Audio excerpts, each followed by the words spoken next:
The U.S. has warned India it could be facing sanctions if Delhi goes ahead with the purchase of the Russian S-400 missile defense system.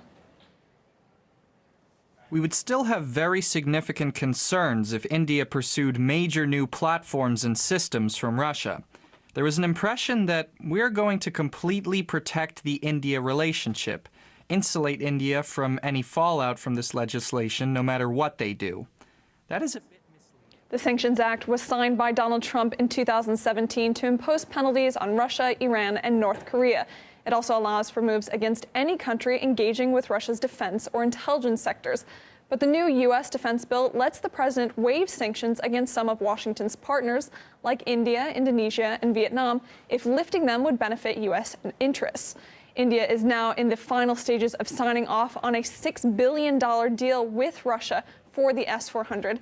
The technology can engage up to 80 targets at a time with a range of 400 kilometers, and it's been described in Western media as one of the best air defense systems on the market. However, it's that $6 billion we mentioned that's seemingly become a target for Washington's Sanctions Act, while India continues to stress it isn't violating international law by going ahead.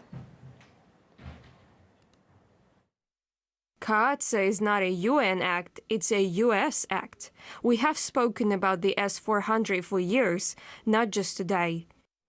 The warning from the White House comes just a week before American and Indian top officials are due to meet in New Delhi. India is not the first country to come under scrutiny for its dealings with Russia. Since 2017, Turkey has been under pressure from America for wanting to buy the S-400.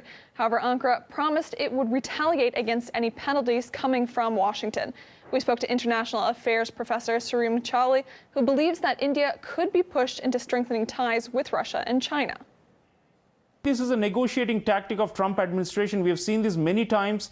They try to apply maximum pressure and then they concede and backtrack because they do realize that they have other geopolitical goals in the Asia Pacific for which India should be up there as a central player. We are passing through a very thorny phase since Donald Trump has taken the White House because he doesn't seem to have that grand strategy for Asia Pacific. It is also forcing us to rethink our approach to China and to Russia simply because we need to have our own counter pressure points in order for the Trump administration to understand the importance and the value of India, that we are not a banana republic that can be pushed around with blackmail and threats of sanctions. Russia is a defense partner and we are going to stay with them. S-400 Triumph is the best surface-to-air missile that suits our geostrategic needs for our self-defense. There is no substitute for S-400 anywhere in the world. The threat is more to do with fears that if the S-400 gets mixed up with the F-35, the American